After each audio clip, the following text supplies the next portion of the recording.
Zīmoli. Vēsture un interesanti fakti. Hennessy. Uzņēmums Hennessy tika dibināts 1795. gadā, un savu nosaukumu ieguva no tā dibinātāja Ričarda Hennessy uzvārda, kurš Luija 15. valdīšanas laikā bija algotnis Francijas armijā. 36 gadu vecumā Ričards pamāja ar Dievas kara pulkam.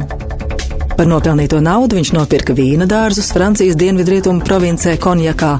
Tā klusi un mierīgi sākās mūsdienās labi zināmā dzēriena Hennessy vēsture. Par uzņēmuma dibinātāja ar karu saistīto pagātni joprojām liecina Hennessy emblēma – roka ar tajās atvērtu āvas cirvi. Hennessy veiksmi lielā mērā veicināja degustatora un izēvielu jaucēja Žana Fila pievienošanās kompānijai. 1784. gadā par Ričarda Hennessy smalkākajiem klientiem kļuva Francijas karaļa galmas. 10 gadu vēlāk viņa dzērienu par labu atzina Spānijas pilīs un pēc tam arī Krievijā. Kā labākie reklāmas aģenti darbojās diplomāti un dažādu pārstāvniecību cilvēki. Rīkojot pieņemšanas, viņi viesus cienāja ar Hennessy.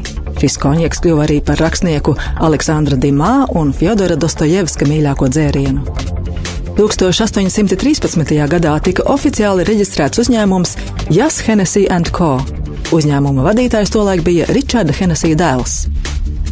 1865. gadā uz konjaka pudelēm pirmoreiz parādījās zvaigznītes, kas apzīmēja pagatavošanā izmantoto spirtu izturēšanas ilgumu. To autors bija Moris Hennessys.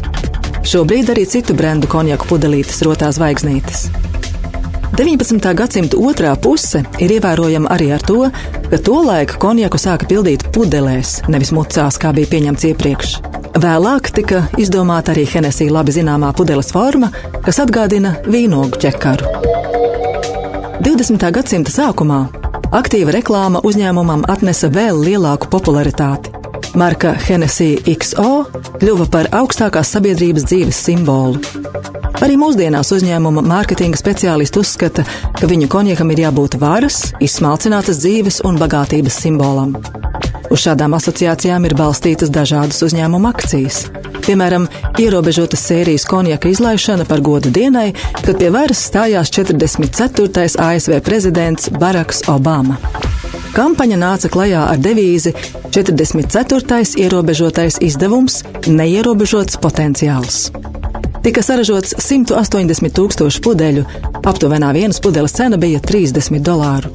Droši vien konjaka ražotāji bez ievērības nevarēja atstāt faktu, ka jaunievēlētais ASV prezidents ir melnādainais, jo konjaks Hennessy pēdējās 10 gadēs bija kļuvis ievērojami populārs Amerikas negroīdās rases pārstāvju vidū.